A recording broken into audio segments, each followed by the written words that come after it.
Thank you very much. So thanks for the introduction. So Josh Willows here from Broadbean Technology. So first of all, thank you everyone for going purely pretty much on the left-hand side of the room, because that keeps it really easy for me. I only have to look in one direction. Sorry guys, I'll try and get you involved as well. But also as well, this is what I was just about to tell you. It's the first time I've used Prezi and we've seen it already. So we're going to talk to you about social referral today. So apologies for anyone who's come here to see something about job distribution, because you're going to learn about something different. So I work at Broadbean as a team leader, also part of the product board for social referrals. So the way that we see it is kind of referral as an idea is really the oldest trick in the book. We're trying to do some stuff with it that's quite different, and I'm going to try and spend the next 11 minutes and 20 seconds showing you about what we're doing, and hopefully you can take something away that's innovative. So first of all, the why. We've been doing this for 6 years now as a business, so social referral in particular. We've learned a lot of kind of harsh lessons in the way, mainly that just matching candidates to employees isn't quite enough to make referrals successful. And I think I want to talk to you a little bit about what we're trying to do and why that's interesting. So our ethos at Broadbean, our mission statement is to make recruitment simple, right? And it's the same with our social referral product. So the idea being that we have one place, one platform, and that platform allows you to share all of your company content, but it also gives a place that all of your employees can readily access that and share it to their connections. One place to engage both passive and active candidates with not only jobs, but also your company content, and also one place to reward and incentivize. And we're going to mainly focus on the social advocacy side of it, and also some of the stuff about what we do with rewards. So you've probably seen a load of presentations today talking about social media and why that's important for the recruitment strategy. And some of these statistics aren't necessarily going to be that shocking for you.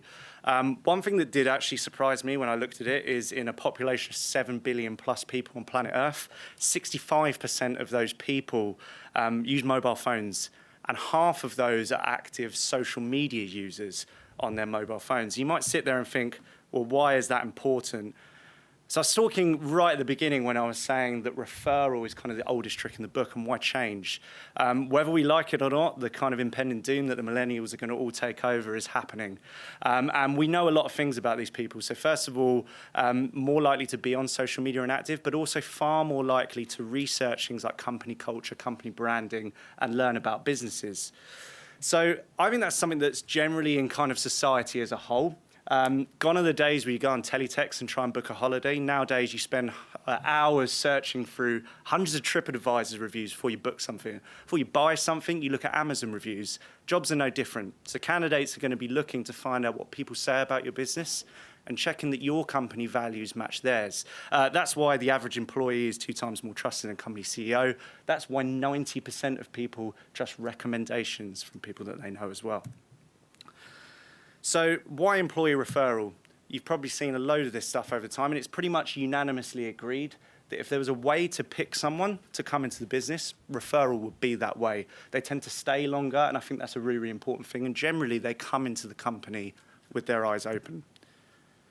So employee advocacy.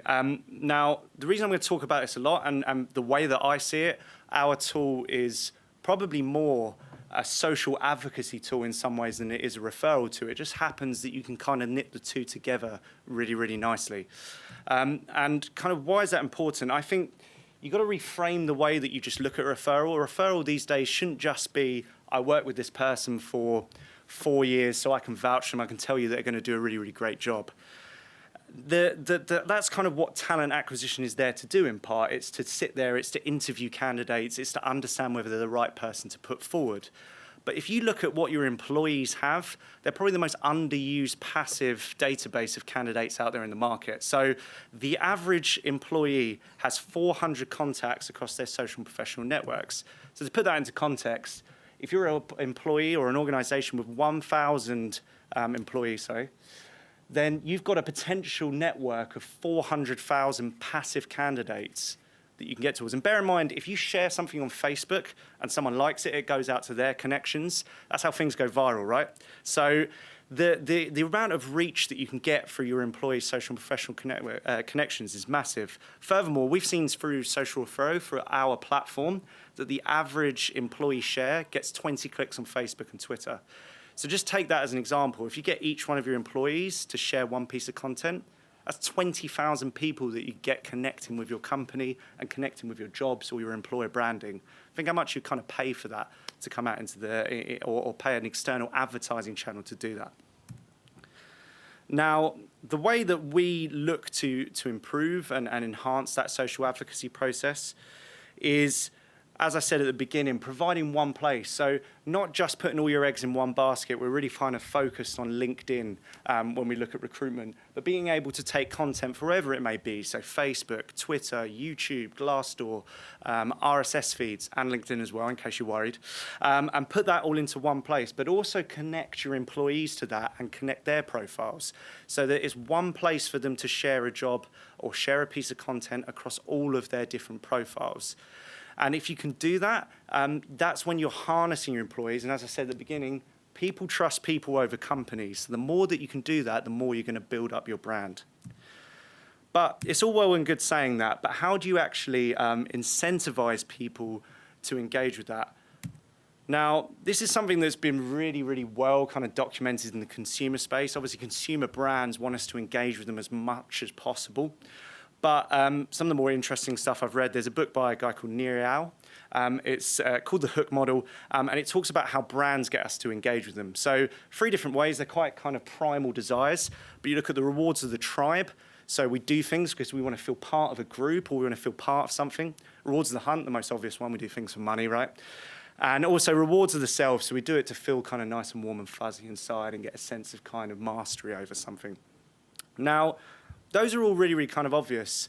And I might get some people actually to slightly participate, but I'm only going to get you to put a hand up. But it'd be interesting for me to find out in this room, how many people pay someone for a hire, so in a referral fee, at the point in which they're hired. So after hire, you pay out a referral fee, whether that's past probation or anything. Just do like a little show of hands. We've got a couple. Awesome. Okay, how many people pay before a hire is even made? Cool, you're all going to learn something because no one had their hands up in case you can see. So brands do this to us all the time, right? So we're used to this. We're used to being that kind of society, and we're classically conditioned to do it, of instant gratification and engaging in a lot of ways. I'll give you one statistic, right? Nando's in the UK at one point, 1 out of 10 adults had a Nando's card in their wallet. Now, I like peri-peri chicken as much as the next person, but we can't just say that alone is that good. And that's what we've done with our reward scheme, right? We've done Nando's for rewards and referral. Now, you might not be able to quite see this, but what we've basically done is broken down the pre-hire process into a series of stages. So I'm rewarding my employees not just for a hire, I'm rewarding them just for sharing a piece of content. You get to weight those points however you'd like to. So maybe you want to weight them more towards applications if that's what you're looking to drive. Or maybe you want to weight it more towards interviews. Whatever you want to do, you can do it that way. Now, what can you then go and do with those points? And I'm going to do a quote from the late, great Bruce Forsyth to say, points mean prizes. And that's what we do in our system, right? So you can go and take those points the same way that companies do this to us to earn micro rewards. So it can be pretty much anything. So we have companies we're working with like House of Fraser, who you can take those points and then buy red letter days, as an example. But Amazon vouchers, Sainsbury's vouchers, whatever it might be, company gifts, win 2 hours lunch, win a day's holiday. If people like your CEO, win lunch with the CEO, but that's a little bit of a risky one. Also things like donating to charity as well. If you're kind of wondering if some of this stuff works, I'll give you an example. So Vodafone in the Netherlands, who work with our platform, they have a 68% engagement with the social referral tool and their employees. Furthermore, this year they've seen 6,000 pieces of content shared. So you look at what that could do for your business and how powerful that could be, and it becomes really, really interesting. Now, I talked earlier about how everyone's on mobiles. We also have a mobile phone app. So you get the social referral app as free as part of being part of our service. And that opens up some other interesting avenues, so places like WhatsApp, SMS. And it's really about dealing with your employees in the way that they're used to using social media. And the easier you make it for them, the easier it is for them to engage with the tool and choose to use it rather than being forced to. Some of the cool stuff we're also doing nowadays as well is companies want to start white labeling this and branding it in their own kind of company branding. And again, imagine how cool it is to get your employees to go in, download the app, and be able to be in your own company branding. Now, I do just want to give you a little bit of a snapshot about what the back end of the system looks like. So here's just an example of what a user would see. So when they've got their rewards points and they're going into the back end, they could go down here and kind of see and shop for points. So it's really kind of delivering a choice to your employees, because someone in your tech department, I don't know, they might be interested by something like Bitcoin or something like that, but that's going to be completely different to sales, who might be interested in something else. So it's about understanding what drives those employees and how to engage them. We do a lot of work in terms of the charity rewards. And I don't know if you can read that, but it's talking about helping an old lady cross the road, which is a bit of a strange example. But whether you want to kind of incentivize employees to do that charity stuff, that's what people like. People like to buy into a culture that gives back. And it's a great way. It might not necessarily be recruitment, but feed into all that as well. Also as well, being able to do things like set tasks for hiring managers.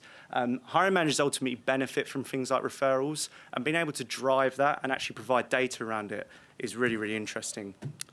Which ties me nicely into return on investment. So we're very, very fortunate with the social referral product that we can lean on Broadbean. Broadbean's got a lot of integrations with different ATSs, and that's one really, really important thing that gets overlooked, because what we can do is actually track a lot of this data and bring it back into your ATS, because you can do as much work as you want, but not being able to actually tell that story back to the business is always going to leave you exposed.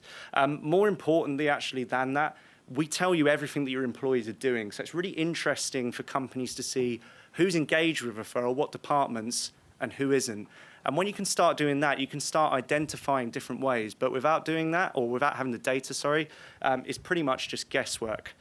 So final thing from me, really, we've also got an ebook. So we went out and interviewed 155 different heads of HR to ask them about their referral strategies, what they like about it, what they don't like, what they think is interesting. So we've probably got a lot of answers to the questions that you're asking. Either come along and speak to us afterwards, happy to give you a free copy, or you can go to socialreferral.com and download that. The one thing that wasn't properly done was my business card at the end. But my name's Josh Widdows. A conversation's free, and I am, don't worry, on social media as well. So you can connect with me on LinkedIn, Facebook, at Josh Broadbean, at Twitter. And that's everything from me. Cheers.